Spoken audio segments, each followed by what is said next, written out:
La carretera de Casa-Massana fue hecha más tarde, de 1697 a 1700, y por esto fue Ignacio siguiendo los vericuetos de la Santa Montaña hasta llegar a la casa de la Madre de Dios. En los procesos de beatificación hallamos el testimonio de un testigo de vista que estaba en Montserrat cuando llegó allí San Ignacio. Es Gabriel Perpiñá, niño entonces de 12 años que pasó en Montserrat algunos meses sirviendo presbítero Juan Guiot, vicario de Prats de Rey, el cual tuvo durante todo aquel tiempo el oficio de administrar la Sagrada Eucaristía a los peregrinos. Estando allí, dice, llegó a dicho monasterio un caballero montado en un buen caballo, acompañado de 2 criados que le servían, e iba muy bien vestido con traje a modo de soldado, lo cual el testigo vio con sus propios ojos y oyó decir que era castellano, porque hablaba lengua castellana. 3. El Montserrat del siglo XVI no era el Montserrat de hoy. Las construcciones de entonces se reducían al claustro gótico de Julio II, del cual quedan aún 2 alas, y a la iglesia que se erguía enfrente de él, en el lugar en donde aún ve hoy la puerta de entrada. La actual puerta de las celdas es San José daba entrada al claustro, _baja. Las columnas, aún en cestas, llevaban las estatuas de San Benito y Santa Escolástica. Sobre la puerta redonda queda también la edícula gótica, en que estaba asentada la imagen de la Virgen con el niño Jesús en el regazo y un ángel a cada lado. Esta puerta nunca se cerraba ni de día ni de noche, había tan solo una cadena entre las 2 columnas para impedir el paso de animales y carruajes. Por ella se entraba en el claustro, y enfrente se encontraba ya la puerta de la iglesia, que tenía el convento su mano izquierda y a la mano derecha el comedor de los pobres llamado 3 fol. 395, si es verdad, como dice la autobiografía, que Ignacio, después de visitar al duque de Nájera, despidió los criados que le acompañaban, los que ahora dice Perpiñá que vinieron con él a Montserrat debían de ser guías que tomara para subir por aquellos vericuetos perdedizos puesto que aún no había carretera. De la limosna, el cual después se sacó afuera.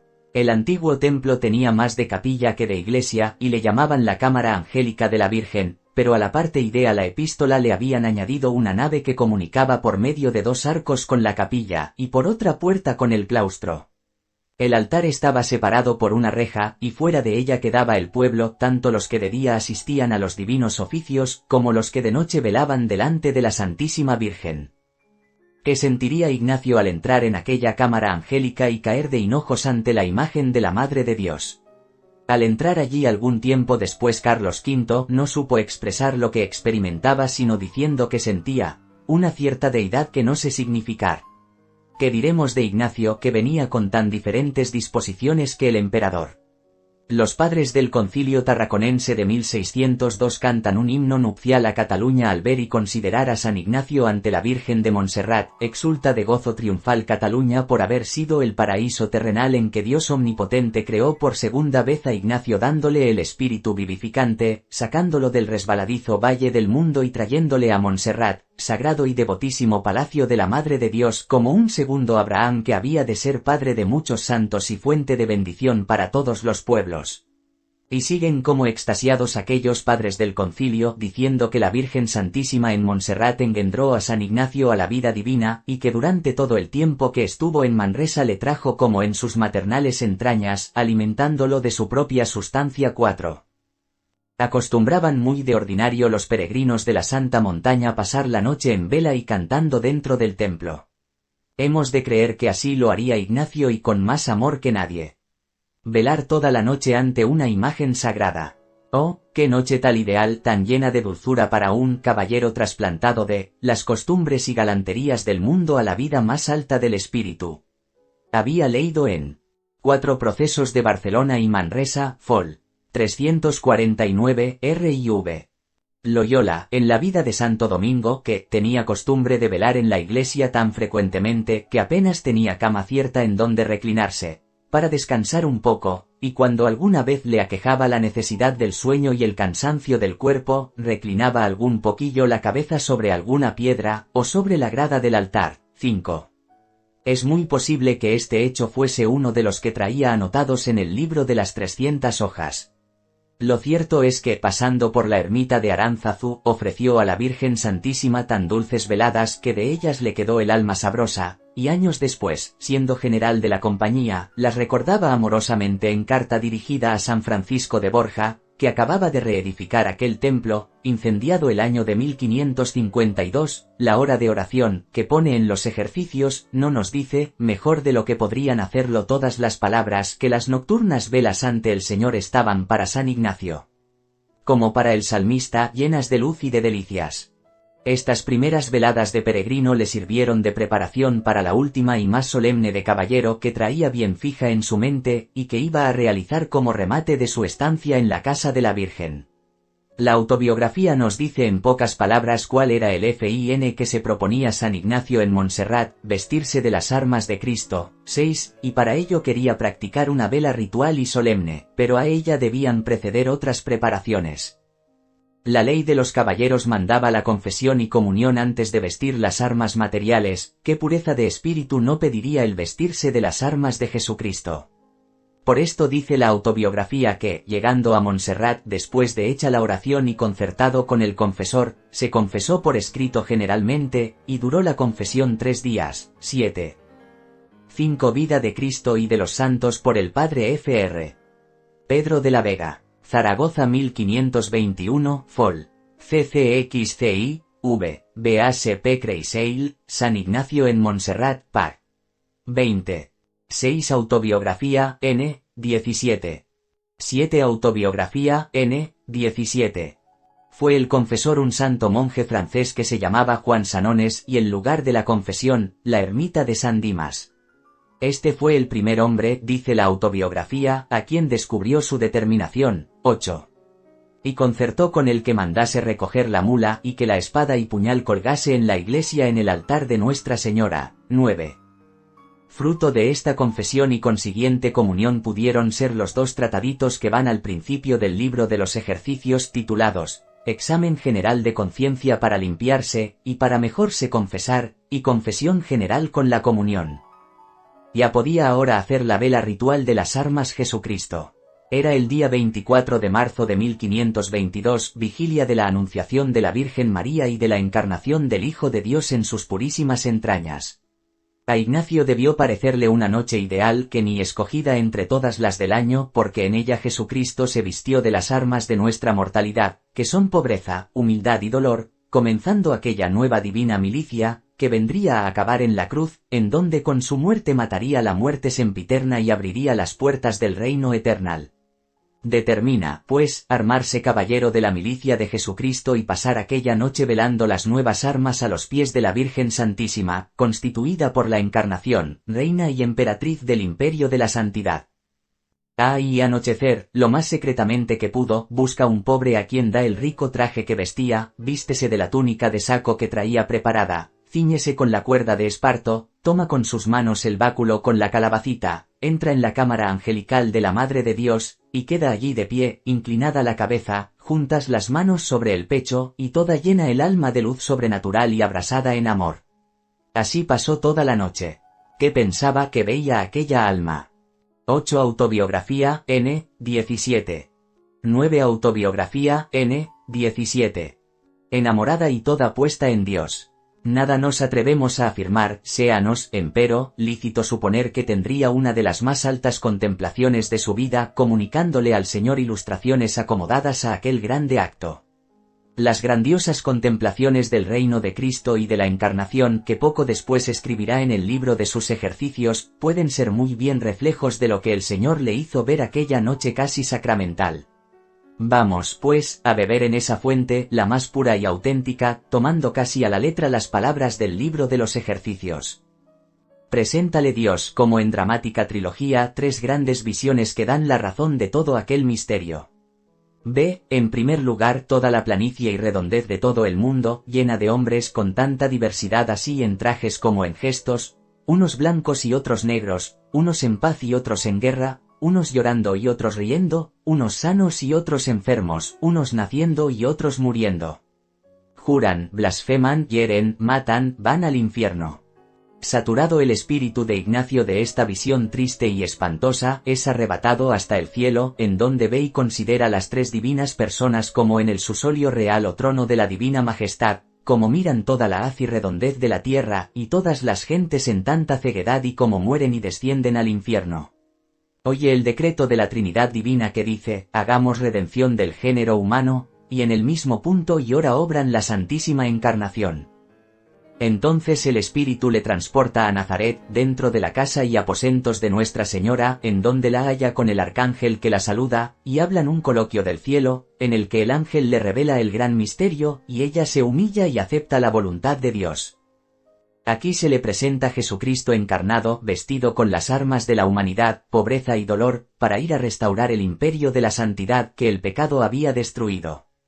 Se le presenta como Rey eterno, y delante de él todo el universo mundo, al cual y a cada uno en particular llama y dice, mi voluntad es de conquistar todo el mundo y todos los enemigos, y así entrar en la gloria de mi Padre. Por tanto, quien quisiere venir conmigo, ha de trabajar conmigo, porque siguiéndome en la pena, me siga también en la gloria. Ignacio se siente afectado no solo a trabajar con su Rey eterno y Señor universal, sino a señalarse en todo servicio suyo, haciendo contra la propia sensualidad y contra su amor carnal y mundano, y hace la oblación de mayor estima y mayor momento que en su alma encuentra, diciendo, Eterno Señor de todas las cosas, yo hago mi oblación con vuestro favor y ayuda, delante de vuestra infinita bondad, y delante vuestra Madre gloriosa, y de todos los santos y santas de la corte celestial. Que quiero y deseo, y es mi determinación deliberada, solo que sea vuestro mayor servicio y alabanza, de imitaros en pasar todas injurias, y todo vituperio, y toda pobreza, así actual como espiritual, queriéndome vuestra santísima majestad elegir y recibir en tal vida y estado. El Rey sabio recuerda a los caballeros que el día en que son armados, son hornes que entran en carrera de muerte. Tainquitagui inorti dece estinati, dice San Pablo que son los apóstoles condenados a muerte con Jesucristo, y de sí mismo confiesa uno apóstol que ha mudado de vida. Mihi vivere chrl estus est et mori lucrum, el ideal del vivir es el morir. Pobreza con Cristo pobre, oprobios con Cristo lleno de ellos, cruz con Cristo crucificado. Esto es lo que, con frase gráfica, resumió más tarde San Ignacio llamándolo la librea de Jesucristo. De esta velada salió Ignacio con el alma repleta de espíritu, con física necesidad de huir de toda persona conocida, y buscar una soledad en donde recogerse y vaciar en su libro las grandes ideas que llenaban su alma. Aquel rapto del espíritu que vemos en el Evangelio arrebatar a Jesucristo como un vendaval irresistible, aquel hervir de vino nuevo del día de Pentecostés, que quiebra los odres y se derrama, podrían darnos una semejanza de lo que sentía aquel hombre lleno de Dios. En amaneciendo, dice la autobiografía, se partió por no ser conocido, y se fue, no el camino derecho de Barcelona, donde hallaría muchos que le conociesen y le honrasen, mas desvióse a un pueblo que se dice Manresa. 10. De modo que, según las cosas que hemos narrado, San Ignacio debió llegar a Montserrat el día 21 de marzo de 1522, y de allí salía 4 días después, en la madrugada del 25, festividad de la Anunciación de la Virgen y Encarnación del Hijo de Dios. 10 Autobiografía, N. 18. Capítulo 3. Manresa. 25 de marzo de 1522 febrero de 1523. 1. Llegada a Manresa. Al amanecer del día de la Encarnación, oída misa y recibida la Sagrada Eucaristía, sale San Ignacio del templo de la Santísima Virgen. ¿Cuáles son sus planes? En primer lugar, huir del ruido que allí hará la nueva de su mudanza. En segundo lugar, dice la autobiografía, determinaba estarse en un hospital algunos días y también notar algunas cosas en su libro, que llevaba él muy guardado, y con que iba muy consolado. 1. Bullían en su mente las ideas y sentimientos de la noche pasada y sentía necesidad de considerarlas a sus solas y escribirlas. Iba para ello bien prevenido. El P. Rivadeneira dice que traía unas escribanías, o sea un estuche con todos los instrumentos de escritorio. Un año más tarde, estando en Tierra Santa, sabemos que iba desmontando este estuche, entregando sus piezas a los guardas para que le permitiesen visitar los sagrados lugares. Notable afición de andar por el mundo cargado de estas cosas un hombre que todo lo había dejado. Cosa grande debía él esperar de aquel escribir. Salía, pues, Ignacio de Montserrat cojeando con un pie descalzo y el otro calzado, porque aún se le hinchaba, y procurando esquivar los lugares en donde creía hallar gente. Por esto quiso apartarse del camino de Barcelona. En llegando a la ermita de los apóstoles topó con 4 mujeres todas viudas y 2 mozos jóvenes. Una de ellas era barcelonesa pero pasaba una temporada en Manresa para arreglar la herencia de su primer marido, y tal vez también por las tribulaciones de hambre y peste que amenazaban a Barcelona. Se llamaba Inés. 1 Autobiografía, N. 18. Pascual 2. Las otras 3 eran manresanas. Y se llamaban Paula Amigant, Catalina Molins y Jerónima Clavera, hospitalera del Hospital de Manresa. Los jóvenes eran Juan Torres y Miguel Cañelles, ahijados de Inés Pascual.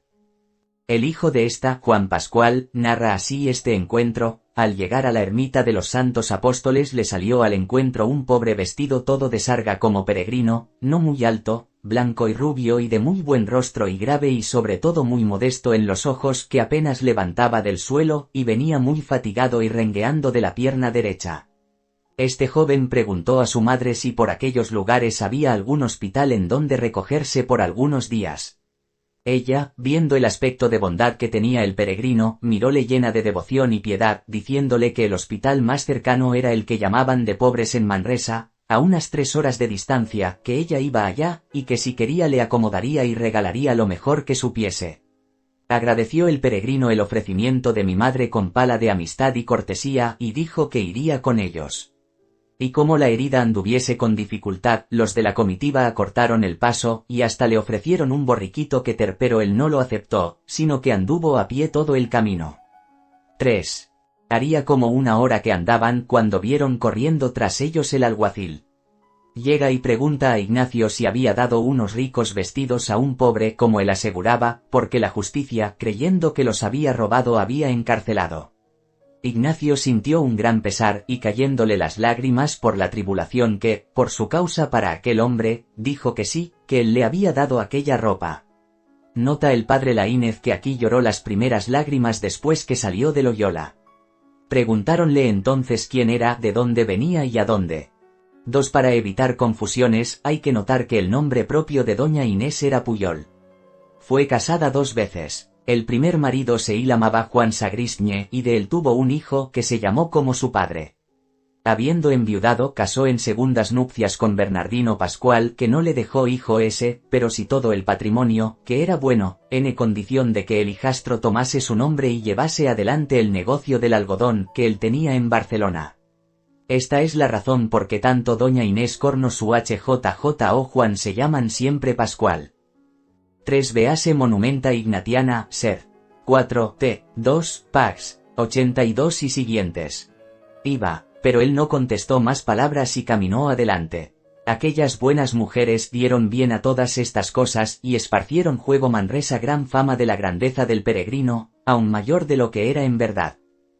Poco antes de llegar a Manresa, dice Juan Pascual, mi madre, por no dar ocasión de murmurar a la gente maliciosa de la ciudad, por ser ella viuda y el hombre de buen aspecto y joven, fue de parecer que el padre Ignacio no entrase con ellas, y así lo envió adelante para que entras compañía de Jerónima Clavera, viuda y hospitalera del capital de Santa Lucía, con orden de que ella lo acomodase bien de cama y aposento en dicho hospital, y que mirase él que de la comida y lo demás cuidaría ella todo el tiempo que Ignacio estuviese en Manresa. 4. En el punto en que termina el camino de Monse a Mantesa, a pie del llamado Pont Vell Puente Viejo que es el que da entrada a la ciudad, hay una ermita de la Virgen de la Guía, y delante de la ermita una cruz terminal. En el día y en el punto en que llegaban nuestros peregrinos parecía ser la fiesta de la Anunciación de la Virgen, había, según parece, función religiosa en la ermita, la cual estaba llena de gente, por eso pudo esta llegada ser declarada por muchos testigos en los procesos. Según esos testigos, San Ignacio entró a hacer oración ante la Virgen, la cual le confirmó en sus propósitos, mostrándole la cueva en donde había de hacer penitencia, que está situada frente a la ermita, de la otra parte del río. También dicen que se paró delante de la cruz y que allí tuvo una revelación. Este pedazo del río fue lugar de grandes ilustraciones en todo el tiempo que San Ignacio estuvo en Manresa, y es fácil confundir las cosas unas con otras. Un testigo dice que llegó a las 10 de la mañana. Digamos 2 palabras de la ciudad. No tenía entonces ni con mucho la importancia actual, pero debió de ser grande su valor relativo en tiempos pasados, como lo prueban templos tan magníficos como la Seo y el Carmen. A fines del siglo XV había decaído bastante, pues llegó a no tener más que 300 familias. 4. Véase Monumenta Ignatiana, Ser. 4. T. 2. Pag. 4. Era ciudad cercada de murallas con 8 puertas. Los hospitales eran 3, estando todos dentro del cercado, el de San Andrés, que aún hoy existe, destinado entonces a los forasteros, el de los ermitaños, y el de Santa Lucía, de donde era hospitalera la buena mujer que acompañó a Ignacio desde Montserrat hasta Manresa, y estaba destinado a los pobres enfermos. Era tan pobre este hospital que, en un inventario de 1465, en tiempo de mayor prosperidad para Manresa, solo se hallan 4 camas de tablas. Antes de ingresar en el hospital quiso Ignacio ir a orar al aseo, ya porque así se lo pedía su propia devoción, ya también porque debió impresionarle fuertemente el espectáculo, único en su género, que presenta a quien llega a Manresa este magnífico templo, encastillado en las amontonadas rocas que caen a plomo sobre el río. En saliendo del aseo, en donde un testigo dice que estuvo 2 horas, se fue al hospital de Santa Lucía. Aquí le esperaba ya Jerónima Clavera, e Inés Pascual le envió la comida que halló preparada en su casa. Pero la estancia en Manresa, que según los planes de Ignacio debía durar pocos días, se prolongó hasta 10 meses, del 25 de marzo de 1522 hasta principios de febrero de 1523, en que partió para Barcelona y Tierra Santa. La causa de este entorpecimiento fue el hambre y la peste de Barcelona que le cerraba la puerta de la navegación a Jerusalén, pero la divina providencia ordenaba estos medios exteriores al fin altísimo de que hiciese Ignacio en Manresa los ejercicios espirituales, los escribiese en su libro, y en la forma esencial en que ahora los poseemos, y empezase también a ejercer el ministerio de darlos a otros. Para mejor declarar esas cosas íntimas que son el alma misma de la santidad de Ignacio, comenzaremos por distinguir los diferentes períodos en que se divide la vida del santo en Manresa.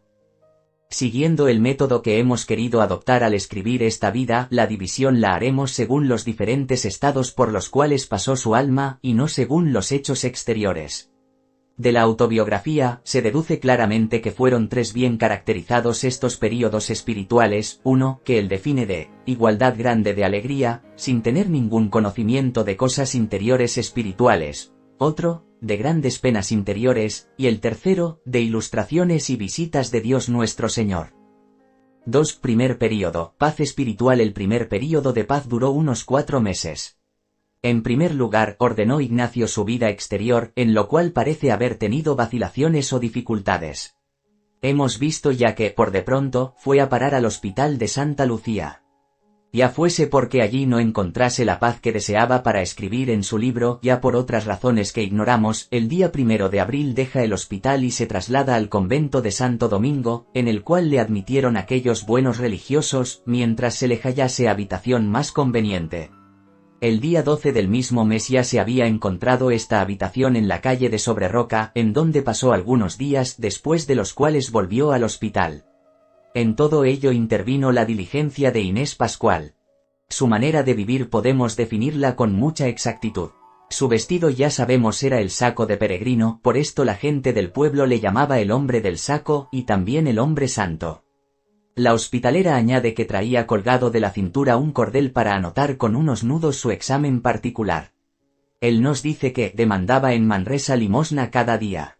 No comía carne ni bebía vino, aunque se lo diesen. Los domingos no ayunaba, y si le daban un poco de vino lo bebía. Y porque había sido muy curioso de curar el cabello que en aquel tiempo se acostumbraba y él tenía bueno, se determinó dejarlo andar así, según su naturaleza, sin peinarlo ni cortarlo, ni cubrirlo con alguna cosa, de noche ni de día. Y por la misma causa dejaba crecer las uñas de los pies y de las manos porque también en esto había sido curioso. 5. Hacía 7 horas de oración cada día, se levantaba a medianoche, asistía diariamente a la misa cantada, horas y vísperas, confesaba y comulgaba, visitaba las ermitas y lugares de devoción, cuidaba a los enfermos, enseñaba la doctrina a los niños y a los pobres. El P. Laínez nos da esta descripción de la vida de Ignacio en Manresa, con aquel saco solo vestido, sin bonete y sin zapatos, comiendo, como yo pienso, pan y bebiendo agua, y disciplinándose algunos días muchas veces, escondido su nombre con todas las señales por las cuales pudiese ser conocido o tenido en alguna reputación, y haciendo muchas oraciones vocales, perseveró algunos meses en tanta austeridad de penitencia que no dejaba casi en cosa alguna tomar alguna delectación su cuerpo. Y siendo al principio recio y de buena complexión, se mudó todo cuanto al cuerpo. Y con todos los 4 primeros meses no entendía casi nada de las cosas de Dios, era todavía de él ayudado especialmente en la virtud de la constancia y fortaleza. 6. Tenemos una nota curiosa sobre el libro que leía transmitida por el P. González de Cámara, y tem dijo más, que en Manresa había visto primero el Gersoncito, el Kempis y nunca más había querido leer otro libro de devoción. Y este encomendaba a todos los que trataba, y leía cada día un capítulo por orden, y después de comer y otras horas lo abría sin orden y siempre topaba lo que en aquella hora tenía en el corazón y lo de que tenía necesidad. Fue a nuestro padre tan familiar este libro que cuando yo le conocí en Roma que parecía ver escrito, en su conversación, todo lo que en él había yo leído. Sus palabras, sus movimientos y todas sus obras, así como para Ignacio eran un perpetuo ejercicio, así para quien lo contemplaba eran una lección viva de Gersón. De lo cual puedo dar buen testimonio porque era yo entonces muy dado a leer aquel libro y lo sabía de memoria. 7. 5. Autobiografía N19. 6. Monumenta Ignatiana, ser. 4. T. I. V. I. Segunda ed. N. 7. 8. P. 78. 7. Mon. IGN. Memoriale, N. 97 y 98, p. 584. 2 devociones externas se notaron en Ignacio en Manresa. La primera fue la devoción a la Santa Cruz. Manresa, como todas las villas y ciudades antiguas de Cataluña, estaba rodeada de cruces de término. Todas ellas conservan algún particular recuerdo de las visitas que les hacía el santo penitente, y algunas fueron testigos de muy singulares gracias recibidas del cielo. Lo primero que hizo en la Santa Cueva fue grabar en la roca viva la señal de la cruz. En la pared de la casa de Amigant dejó impresas 3 cruces. En el convento de Santo Domingo hacía frecuentes procesiones con una gran cruz sobre los hombros. La segunda devoción fue la de las imágenes de la Virgen Santísima. Los testigos de Manresa afirman que desde allí sus miradas y su corazón volaban hacia Montserrat, que majestuoso se le mostraba delante de la cueva. La Virgen de la Guía, la de Viladordis, la de Gracia, la del Pópulo y la Inmaculada de la calle de Santa Lucía, conservan toda la tradición de las amorosas visitas de San Ignacio. Fresco quedaba por aquel entonces en la memoria de los manresanos el recuerdo del prodigio del canónigo Mulet que vio Ignacio representado en la SEO, el cual canónigo resucitó para retractar la sentencia contraria a la Inmaculada Concepción que había sostenido en la Universidad de Lérida. La penitencia de Ignacio era muy grande. Además de lo ya dicho, puede ello deducirse de los instrumentos que usaba y que fueron vistos una vez por una de las personas sus devotas, de la manera que aquí diremos. Una de las veces que estuvo San Ignacio enfermo en la casa de Amigant, creyendo ya que iba a morir, la señora de la casa abrió la caja en que el santo guardaba su ropa, a uno fin de tomarla toda para reliquias, porque el pueblo las pedía, y encontró en ella diferentes instrumentos de penitencia, un cilicio que le ceñía todo el cuerpo, unas cadenas que daban miedo, unas puntas de clavos puestas en forma de cruz y una túnica tejida toda de puntas de hierro, no solo en la parte que tocaba al pecho y espaldas, sino también en la parte de los brazos y aún otros instrumentos de penitencia que daba espanto el verlos. 8. La paz que generalmente caracteriza este primer período de Manresa no significa que careciese del todo Ignacio de tentaciones del enemigo. El Pelaínez nos da cuenta de una padecida el mismo día en que llegó de Montserrat. El día, dice, que dio sus vestidos al pobre, le venía un miento que le decía, si tuvieses ahora tus vestidos, ¿no sería mejor que tú te vistieses? Y sintiendo que un poco se entristecía, se fue allí entrando con los otros pobres y así se le pasó aquel pensamiento. 9. Quiso el demonio desorientarlo con una vana apariencia de cosa sobrenatural que no entendió Ignacio hasta algunos meses después, estando en este hospital, dice, le acaeció muchas veces, en día claro, ver una cosa en el aire de sí, la cual le daba mucha consolación, porque era muy hermosa en grande manera. No divisaba bien la especie de qué cosa era, mas en alguna manera le parecía que tenía forma de serpiente, y tenía muchas cosas que resplandecían como ojos, aunque no lo eran. Él se deleitaba mucho y consolaba en ver esta cosa, y cuanto más la veía, tanto más crecía la consolación, Y cuando aquella cosa le desaparecía, le desplacía de ello 10. Da cuenta también de otra tentación más sutil. Además de sus 7 horas de oración, se ocupaba en ayudar a algunas almas que allí le venían a buscar, en cosas espirituales, y todo lo más del día, que le vacaba, daba a pensar en cosas de Dios, de lo que había aquel día meditado o leído. Mas cuando se iba a acostar, muchas veces le venían grandes noticias, grandes consolaciones espirituales, de modo que le hacía perder mucho del tiempo que tenía destinado para dormir, que no era mucho. Y mirando él algunas veces por esto, vino a pensar consigo que él tenía tanto tiempo determinado para tratar con Dios y después todo el resto del día. Por aquí empezó a 8 notas históricas de la casa de Amigand, Fol. 45, N. 7. CF. Creisey, San Ignacio de Loyola. P. 131. 9 Monumenta Ignatiana, Ser. 4. T. I. V. I. Segunda ed. N. 8. P. 78. 10 Autobiografía, N. 19 y Vid. P. 390. Dudar si venían de buen espíritu aquellas noticias y vino a concluir consigo que era mejor dejarlas y dormir el tiempo destinado, y lo hizo así. 11. Repitióse la tentación años después en Barcelona y fue resueltamente vencida, como veremos. Tenemos una carta de San Ignacio a una religiosa del convento de Santa Clara de Barcelona que se llamaba Sor Teresa Rejadel, en que le da la doctrina que él sacó de esta tentación. A muchos acaece, le dice, dados a la oración o contemplación, que antes y que hayan de dormir, pensando después en las cosas contenidas e imaginadas, donde el enemigo asaz procura entonces de traer cosas buenas, porque el cuerpo padezca como el sueño se le quita, lo que totalmente se ha de evitar. Con el cuerpo sano podréis hacer mucho, con el enfermo no sé qué podréis. 12. 3 Segundo período espiritual, tribulaciones interiores. Entramos en el segundo período de las grandes tribulaciones interiores. Debió de comenzar por el mes de julio. No hizo Ignacio mudanza alguna en su vida, lo que se transformó enteramente fue el estado de su alma. La primera embestida del enemigo fue contra su esperanza y fortaleza, en una forma algo grosera, como nos cuenta él mismo.